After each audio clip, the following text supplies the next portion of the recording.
Doctor ortho Ayurvedic oil and capsule. अब दर्द भी घुटने टेकेगा। ग्रीनलैंड पर ट्रंप के खिलाफ विरोध प्रदर्शन तेज। ग्रीनलैंड के साथ ही डेनमार्क के शहरों में भी सड़कों पर उतरे लोग। ट्रंप ने दी है ग्रीनलैंड पर अमेरिकी कब्जे की धमकी। मौनी अमावस्या पर संगम तट पर बवाल। शंकराचार्य अविमुक्तेश्वरानंद ने स्नान करने से किया मना। शिष्यों से मारपीट। मुंबई में शिंदे के सभी 29 पार्षद होटल में शिफ्ट। मेयर के लिए भाजपा को 25 पार्षद चाहिए। कैबिनेट मीटिंग में नहीं पहुंचे शिंदे और अजीत।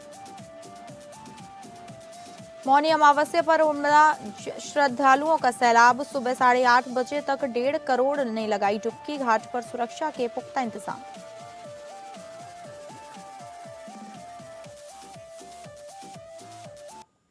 नमस्कार, आप सभी का स्वागत है टॉप अपडेट्स में और मैं हूं आपके साथ अंकिता सिंह। शुरुआत करते हैं टॉप अपडेट्स की। उत्तराखंड में पैरा खिलाड़ियों को राष्ट्रीय और अंतर्राष्ट्रीय स्तर पर नई पहचान दिलाने की दिशा में प्रदेश सरकार की एक महत्वपूर्ण पहल सामने आई है। मुख्यमंत्री पुष्कर सिंह धामी ने पैरा एथलीट और पद्मश्री से सम्मानित दीपा मलिक के पैरा स्पोर्ट यूनिवर्सिटी की स्थापना के प्रस्ताव पर निदेशक खेल को विस्तृत कार्ययोजना तैयार करने के निर्देश दिए हैं। मुख्यमंत्री आवास में शुक्रवार को हुई मुलाकात के दौरान मुख्यमंत्री ने दीपा मलिक को सम्मानित करते हुए पैरा स्पोर्ट के क्षेत्र में उनके उल्लेखनीय योगदान की सराहना की। उन्होंने कहा कि दीपा मलिक का संघर्ष, समर्पण और उपलब्धियां न केवल पैरा खिलाड़ियों बल्कि पूरे समाज के लिए प्रेरणा स्रोत है।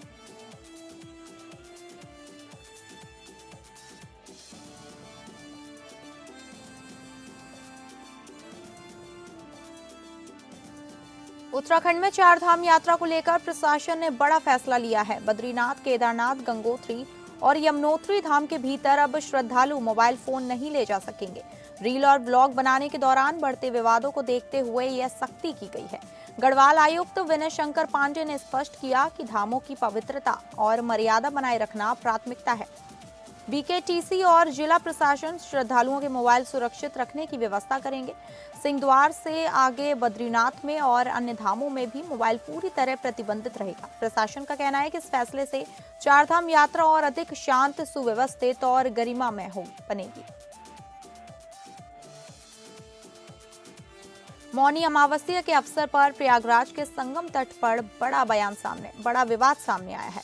शंकराचार्य अविमुक्तेश्वरानंद ने अपने शिष्यों के साथ मारपीट का आरोप लगाते हुए स्नान करने से इनकार कर दिया। उन्होंने आरोप लगाया कि संगम नोच की ओर जाते समय यूपी सरकार के गृह सचिव मोहित गुप्ता और पुलिसकर्मियों ने शिष्यों के साथ धक्का मुक्की की।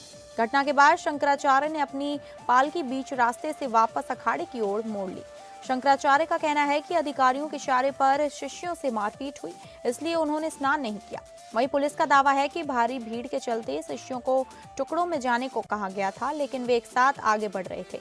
मारपीट और धक्का मुक्की का वीडियो सामने आने के बाद संगम तट पर सुरक्षा और व्यवस्था को लेकर सवाल खड़े हो गए हैं। मौनी अमावस्या पर संगम तट श्रद्धालु डुबकी लगा रहे हैं। रविवार 3.5 करोड़ श्रद्धालुओं के संगम में स्नान करने का अनुमान है। इसे देखते हुए मेला पुलिस सक्रिय हो गई है। सुरक्षा के मद्देनजर मेला पुलिस क्षेत्र में जल, थल और नभ से निगरानी कर रही है। प्रयागराज में मौनी अमावस्या के मौके पर बड़ी संख्या में श्रद्धालु कोहरे और ठंड के बावजूद संगम घाट पर स्नान करने पहुंचे।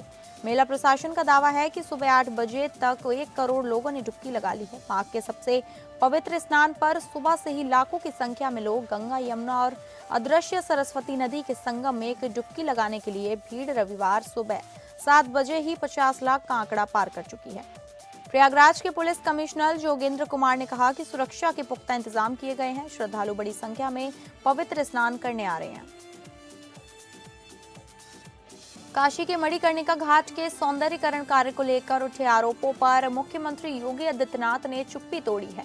वाराणसी दौरे पर पहुंचे सीएम योगी ने मूर्तियों तोड़े जाने के दावों को भ्रामक और साजिश करार दिया। सीएम ने कहा कि काशी की प्राचीन विरासत को बदनाम करने की साजिश रची जा रही है। उन्होंने आरोप लगाया कि विपक्ष, खासकर कांग्रेस, सोशल मीडिया के जरिए झूठी खबरें फैला रहा है। सीएम योगी ने स्पष्ट किया कि सौंदर्यीकरण कार्य परंपरा और आस्था के सम्मान के साथ किया जा रहा है। उन्होंने कहा कि काशी की पहचान और विरासत से किसी भी तरह का समझौता नहीं किया जाएगा। सरकार आस्था और विकास दोनों के संतुलन के साथ कार्य कर रही है। महाराष्ट्र नगर निगम चुनाव रिजल्ट के एक दिन बाद मुंबई में राजनीतिक हलचल बढ़ गई है। शिवसेना शिंदे ने सभी 29 पार्षदों को होटल शिफ्ट कर दिया है। शिवसेना शिंदे के इस फैसले को मुंबई के मेयर पद से जोड़कर देखा जा रहा है। 227 पार्षदों वाली बीएमसी में भाजपा ने 89 सीटों पर जीत दर्ज की है। बहुमत का आंकड़ा 114 है। भाजपा को मेयर बनाने के लिए 25 पार्षदों की जरूरत है। शिंदे गुट और अजीत पवार गुट को जितनी उम्मीद थी, परिणाम वैसा नहीं आया। दोनों डिप्टी सीएम अपनी पार्टियों की सीटें कमाने से भाजपा से नाराज है। शिंदे गुट का कहना है कि इस साल शिवसेना संस्थापक बाला साहेब ठाकरे का जन्म शताब्दी वर्ष है, इसलिए कम से कम 2.5 साल शिवसेना का मेयर होना चाहिए। शनिवार को महाराष्ट्र सरकार की कैबिनेट बैठक में भी दोनों उप मुख्यमंत्री नहीं गए। शिवसेना की ओर से कहा गया कि शिंदे बीमार हैं। उधर सीएम फडणवीस ने कहा, मेयर कौन बनेगा और कब चुना जाएगा, ये सभी फैसले एकनाथ शिंदे और हमारे पार्टी नेता मिलकर करेंगे। इस पर कोई विवाद नहीं है। महाराष्ट्र में नगर निगमों चुनाव में बीजेपी ने कुल 29 नगर निगमों में से 17 पर जीत दर्ज की। वहीं उसके नेतृत्व वाली महायुति गठबंधन ने 8 निगमों में जीत हासिल की। इस तरह भाजपा गठबंधन को 25 नगर निगमों में जीत मिली। ग्रीनलैंड पर अमेरिकी कब्जे की धमकी, यूरोप और अमेरिका की एकता पर सवालिया निशान लग रही है। अमेरिकी धमकी के जवाब में यूरोपीय नेताओं ने भी मोर्चा खोल दिया है। ट्रंप ने कहा, ग्रीनलैंड के मुद्दे पर समर्थन नहीं देने पर टैरिफ लगाने की धमकी दी है। वहीं फ्रांस के राष्ट्रपति ने भी तीखे तेवर दिखाते हुए साफ कर दिया कि यूरोप की संप्रभुता से कोई समझौता नहीं होगा। डेनमार्क के स्वशासित द्वीप ग्रीनलैंड पर अमेरिकी राष्ट्रपति ट्रंप की कब्जे की धमकी के खिलाफ अब ग्रीनलैंड के लोग एकजुट हो गए हैं। शनिवार को हजारों की संख्या में ग्रीनलैंड के लोग सड़कों पर उतरे और अमेरिकी धमकी के खिलाफ मार्च निकाला। राजधानी नुक में बड़ी संख्या में प्रदर्शनकारी सड़कों पर उतरे और उन्होंने राष्ट्रीय ध्वज लहराया। इस दौरान प्रदर्शनकारियों ने नारे लगाए कि ग्रीनलैंड बिक्री के लिए नहीं है। साथ ही प्रदर्शनकारियों ने धमकी भरे लहजे में कहा कि वे बिना लड़े ग्रीनलैंड नहीं छोड़ेंगे। प्रदर्शनकारियों ने सिटी सेंटर से अमेरिकी वाणिज्य दूतावास तक मार्च निकाला। इस मार्च की अहमियत को इस बात से समझा जा सकता है कि इस मार्च में पूरी राजधानी की करीब 1/3 जनता शामिल हुई। साथ ही डेनमार्क के कोपेनहेगन और अन्य शहरों में भी ऐसे ही विरोध प्रदर्शन हुए। श्रावस्ती जिले में तहसील भिनगा में डीएम अश्विनी कुमार पांडे और एसपी राहुल भाटे की अध्यक्षता में संपूर्ण समाधान दिवस आयोजित किया गया। कार्यक्रम के दौरान जन शिकायतों को गंभीरता से सुना गया और अधिकारियों को तुरंत निस्तारण के निर्देश दिए गए। तहसील भिनगा में कुल 12 शिकायतें प्राप्त हुई, जिनमें से 3 का मौके पर निस्तारण किया गया।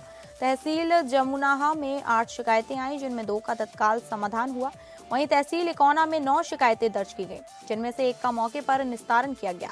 शेष मामलों के समयबद्ध निस्तारण के निर्देश संबंधित विभागों को दिए गए। लापरवाही बरतने पर संबंधित थाना अध्यक्ष के खिलाफ दंडात्मक कार्रवाई की चेतावनी भी दी गई है। मुरादाबाद के बिलारी तहसील परिसर में संपूर्ण समाधान दिवस का आयोजन किया गया, जहां जिलाधिकारी अनुज सिंह ने फरियादियों की समस्याएं सुनी। समाधान दिवस में कुल 39 शिकायतें प्राप्त हुई, जिनमें अधिकांश मामले जमीनी विवाद, मारपीट और अवैध कब्जों से जुड़े हैं। कुछ शिकायतों का मौके पर ही निस्तारण कर दिया गया, जबकि शेष मामलों को संबंधित विभागों को सौंपते हुए जल्द समाधान के निर्देश दिए गए। इस दौरान अनुसूचित जाति को आवंटित समाज कल्याण विभाग की दुकानों पर अवैध कब्जे का गंभीर मामला सामने आया। जिलाधिकारी ने प्रकरण का संज्ञान लेते हुए कड़ी कार्रवाई के संकेत दिए। वहीं एक लेखपाल के खिलाफ मिली शिकायत पर उसे तलब किया गया और आरोप सही पाए जाने पर निलंबन की चेतावनी दी गई। जिलाधिकारी ने बताया कि पिछले समाधान दिवस की तुलना में इस बार शिकायतों की संख्या कम रही और क्षेत्र में बेहतर शांति व्यवस्था पर अधिकारियों की सराहना की गई। मुख्यमंत्री पुष्कर सिंह धामी से केंद्रीय राज्य मंत्री डॉक्टर राजभूषण चौधरी ने शिष्टाचार भेंट की। मुख्यमंत्री आवास में हुई इस मुलाकात के दौरान अहम मुद्दों पर विस्तार से चर्चा हुई। बैठक में जल संसाधन प्रबंधन और पेयजल योजनाओं की प्रगति की समीक्षा की गई। जल जीवन मिशन के प्रभावी और समयबद्ध क्रियान्वयन पर विशेष जोर दिया गया। पर्वतीय क्षेत्रों में जल संरक्षण और स्रोतों के संवर्धन को प्राथमिकता देने पर सहमति बनी। इसके साथ ही भविष्य की जल परियोजनाओं में केंद्र राज्य समन्वय को मजबूत करने पर भी विचार किया गया। सरकार का लक्ष्य उत्तराखंड को जल प्रबंधन के क्षेत्र में एक मॉडल राज्य बनाना है। उत्तराखंड के पर्वतीय जिला चमोली में फूलों की घाटी से सटे जंगलों में आग लगी चिंता का विषय बना हुआ है। कड़ी मशक्कत के बावजूद वनाग्नि पर पूरी तरह काबू नहीं पाया जा सका, जिससे फूलों की घाटी की दुर्लभ जैव विविधता खतरे में नजर आ रही है। करीब 600 से अधिक दुर्लभ फूलों की प्रजातियों वाले क्षेत्र को लेकर विपक्ष ने केंद्र सरकार और वायुसेना की मदद लेने से मांग तेज कर दी है। वहीं भाजपा प्रदेश प्रवक्ता मथुरा दत्त जोशी ने मामले को गंभीर बताते हुए सरकार की ओर से सतर्कता की बात कही। जोशी ने कहा कि मुख्यमंत्री के निर्देश पर वन विभाग आग के प्रभाव को कम करने के लिए लगातार प्रयास कर रहा है। उन्होंने बताया कि बेमौसम घटनाओं से सरकार और वन विभाग दोनों चिंतित हैं, लेकिन स्थिति पर लगातार नजर रखी जा रही है। जोशी ने स्पष्ट किया कि आवश्यकता पड़ने पर केंद्र सरकार और वायुसेना से भी सहायता ली जाएगी।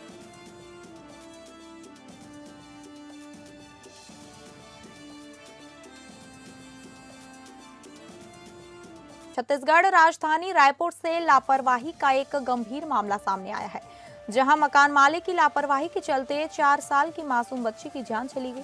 बताया जा रहा है कि एक सप्ताह पहले सेप्टिक टैंक की सफाई के लिए मकान में गड्ढा खुदवाया गया। सफाई के बाद गड्ढे को बिना ढके ही खुला छोड़ दिया, जो हादसे का कारण बन गया। खेलते समय मासूम बच्ची का पैर फिसला और वह खुले गड्ढे में जा गई। हादसे की जानकारी मिलते ही परिवार में कोहराम मच गया और इलाके में हड़कंप फैल गया। घटना की सूचना पर पुलिस मौके पर पहुंची और जांच शुरू की। पूरा मामला रायपुर के मोवा थाना क्षेत्र का बताया जा रहा है। कानपुर के महाराजपुर थाने में उस वक्त हड़कंप मच गया जब एक युवक थाने पहुंचा और बोला, साहब मैंने अपनी पत्नी की हत्या कर दी है। आरोपी ने खुद को सरेंडर करते हुए पुलिस को पूरे मामले की जानकारी दी। युवक ने बताया कि वह रूमा इलाके की न्यू हाईटेक सिटी स्थित मुस्कान चैरिटेबल पॉली क्लिनिक के ऊपर किराए के कमरे में रहता था। आरोपी सचिन का कहना है कि उसे पत्नी श्वेता के कई लोगों से बातचीत करने का शक था। इसी शक के चलते उसने अपनी पत्नी की हत्या कर दी और बाद में थाने पहुंचकर जुर्म कबूल कर लिया। डीसीपी सत्यजीत गुप्ता के अनुसार आरोपी हिरासत में है और शव को पोस्टमार्टम के लिए भेज दिया गया है। परिजनों को सूचना दे दी गई है और तहरीर के आधार पर आगे की कानूनी कार्यवाही जारी है। बाराबंकी के हरक विकासखंड स्थित कंपोजिट विद्यालय उदवाबपुर में शनिवार को उस वक्त हड़कंप मच गया जब एक महिला शिक्षिका ने प्रधानाध्यापक के कमरे में फांसी लगाकर आत्महत्या कर ली। मृतका की पहचान सहायक अध्यापिका उमा वर्मा के रूप में हुई है, जो 2 बच्चों की मां थी और जलालपुर गांव की रहने वाली थी। सूचना पर सतरिक थाना पुलिस मौके पर पहुंची और शव को कब्जे में लेकर पोस्टमार्टम के लिए भेज दिया गया। मृतका के पति और भाई ने विद्यालय स्टाफ पर बीते 2.5 वर्षों से मानसिक उत्पीड़न का गंभीर आरोप लगाया। परिजनों का दावा है कि शिक्षिका को पढ़ाने को लेकर लगातार प्रताड़ित किया जा रहा था और लंबे समय रहते इलाज न मिलने से जान चली गई।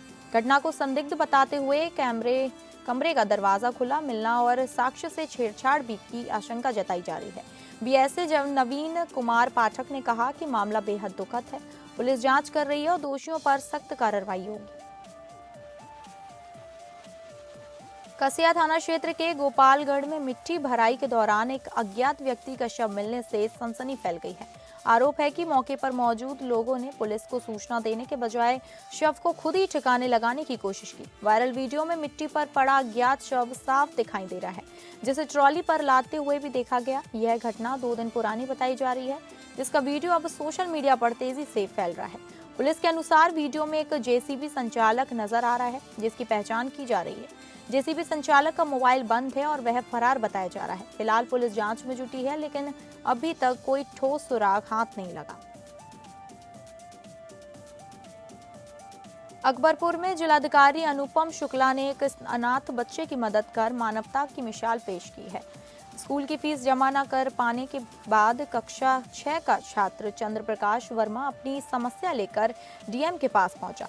बच्चे की स्थिति जानकर डीएम अनुपम शुक्ला ने उसकी पढ़ाई और अन्य खर्चे की जिम्मेदारी अपने स्तर से उठाने का निर्णय लिया। डीएम ने बच्चे को चॉकलेट खिलाकर उसका हौसला भी बढ़ाया। जिलाधिकारी के निर्देश पर प्रोबेशन विभाग अब बच्चे को हर महीने 2500 रुपए की आर्थिक सहायता देगा।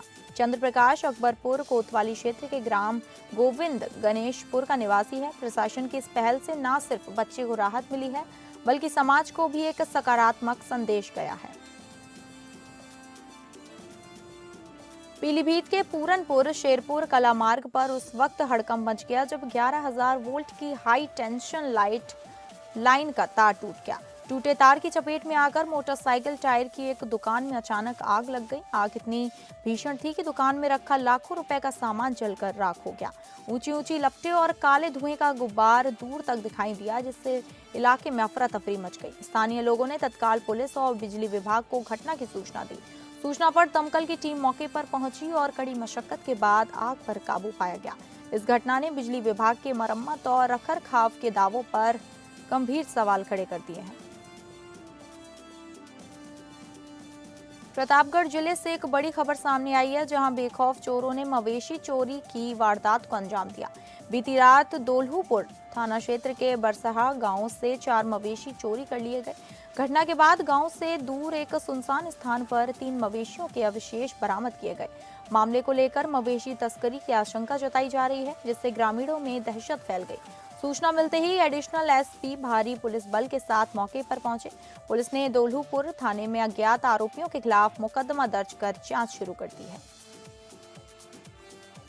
उत्तराखंड को नशा मुक्त बनाने के सरकार के निर्देशों के तहत कपकोट पुलिस ने बड़ी कार्रवाई की है। चेकिंग के दौरान पुलिस ने 2 बाइक सवार नशा तस्करों को गिरफ्तार किया। आरोपियों के कब्जे से 462 ग्राम अवैध चरम बरामद की गई, जिसकी अंतर्राष्ट्रीय अनुमानित कीमत करीब 1.5 लाख रुपए बताई जा रही है। चरस तस्करी में प्रयुक्त बाइक को भी पुलिस ने सीज कर दिया। पुलिस की इस कार्रवाई से नशा तस्करों में हड़कंप मच गया। गिरफ्तार दोनों युवकों को न्यायालय में पेश किया गया, जहां से उन्हें अल्मोड़ा जेल भेज दिया गया। उत्तराखंड शासन में बड़े पैमाने पर प्रशासनिक फेरबदल किया गया। सरकार ने आईएएस और पीसीएस अधिकारियों के तबादलों के साथ उनके दायित्वों में बदलाव किया है। कई अधिकारियों से पुरानी जिम्मेदारियां वापस लेते हुए नई जिम्मेदारियां सौंपी गई हैं। आईएएस आर मीनाक्षी सुंदरम से प्रमुख सचिव आवास, आयुक्त आवास और नगर विकास प्राधिकरण का प्रभार वापस लिया गया है। आईएएस शैलेश बगोली से सचिव पेयजल और आईएएस आर राजेश कुमार से स्वास्थ्य सचिव की जिम्मेदारी हटा दी गई है। वहीं आईएएस सचिन कुर्वे को नया स्वास्थ्य सचिव बनाया गया है, जबकि दिलीप जावलकर और बीवीआरसी पुरुषोत्तम से भी अहम दायित्व वापस लिए गए हैं। आर्मी पब्लिक स्कूल रानीखेत के 11 वर्षीय छात्र ऐश्वर्य शर्मा ने राष्ट्रीय ताइक्वांडो चैंपियनशिप में स्वर्ण पदक जीतकर स्कूल और जिले का गौरव बढ़ाया। कक्षा 7 के छात्र ऐश्वर्य ने army boys sports company Kumaon regiment का प्रतिनिधित्व करते हुए दमदार प्रदर्शन किया। उनकी जीत ने स्थानीय खेल प्रेमियों और स्कूल प्रशासन में खुशी की लहर दौड़ा दी। ऐश्वर्य की मेहनत और लगन से उन्हें राष्ट्रीय स्तर पर सबसे ऊपर पहुंचाया। स्कूल और कोच ने ऐश्वर्य को बधाई देते हुए उनके उज्जवल भविष्य की कामना की। इस उपलब्धि से कुमाऊं रेजिमेंट और आर्मी पब्लिक स्कूल का नाम राष्ट्रीय खेल मंच पर चमक उठा है। रुड़की के रहमतपुर गांव निवासी नीरज गोस्वामी को गंगनहर कोतवाली पुलिस ने गिरफ्तार कर लिया। नीरज को रामनगर कोर्ट से 1 साल की सजा मिलने के बाद कोर्ट मोहर्रिर महिला कांस्टेबल की हिरासत से फरार होने का मामला था। फरारी के बाद एसएसपी हरिद्वार प्रमेंद्र डोभाल ने महिला कांस्टेबल को निलंबित कर दिया था। नीरज गोस्वामी के खिलाफ चेक बाउंस का मामला चल रहा था और कोर्ट ने उन्हें सजा सुनाई थी। पुलिस ने फरार आरोपी की तलाश कई दिनों तक की, लेकिन आज रेलवे स्टेशन से उसे गिरफ्तार किया गया। अब नीरज को जेल भेजने की प्रक्रिया शुरू कर दी है और जांच जारी है।